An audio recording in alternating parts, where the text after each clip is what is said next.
लगभग 1500 ईसा पूर्व उत्तर पश्चिम भारत की धरती पर एक नई सभ्यता आकार ले रही थी, वैदिक सभ्यता। ऋग्वेद के मंत्रों में उस युग की झलक मिलती है। यह काल ऋग्वैदिक युग कहलाता है।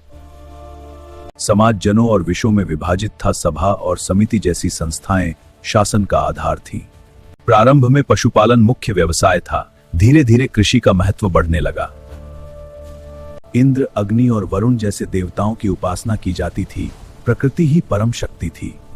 1000 ईसा पूर्व के बाद आर्य गंगा के मैदानों की ओर बढ़े और लौह उपकरणों का उपयोग शुरू हुआ। कृषि अब जीवन का केंद्र बन चुकी थी।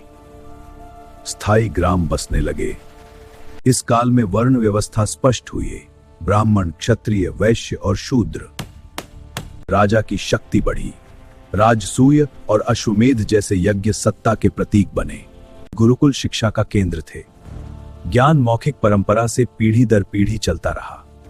ऋग्वेद के बाद सामवेद, यजुर्वेद और अथर्ववेद की रचना हुई। उपनिषदों में आत्मा और ब्रह्म की गूढ़ व्याख्या मिलती है। यही भारतीय दर्शन की नींव बनी। गार्गी और मैत्रेयी जैसी विदुषियां उस युग की बौद्धिक ऊंचाई दर्शाती हैं। सभा और समिति प्राचीन लोकतांत्रिक संस्थाओं का रूप थी।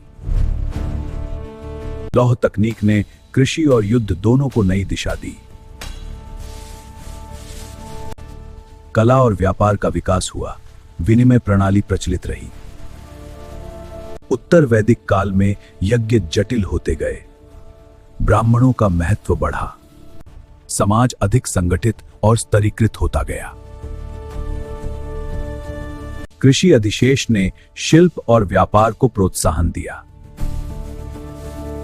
जनपद और महाजनपद के रूप में बड़े राज्यों की नींव पड़ी।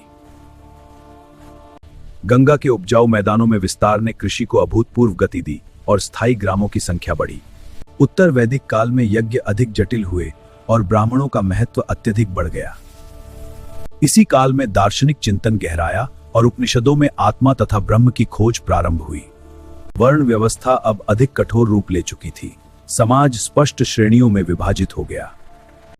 कृषि अधिशेष और लौह तकनीक ने नगरों के प्रारंभिक रूप को जन्म दिया। समाज अब जटिल होता जा रहा था। 600 ईसा पूर्व तक वैदिक सभ्यता महाजनपद युग में प्रवेश कर चुकी थी और भारतीय इतिहास के एक नए अध्याय की शुरुआत हो रही थी।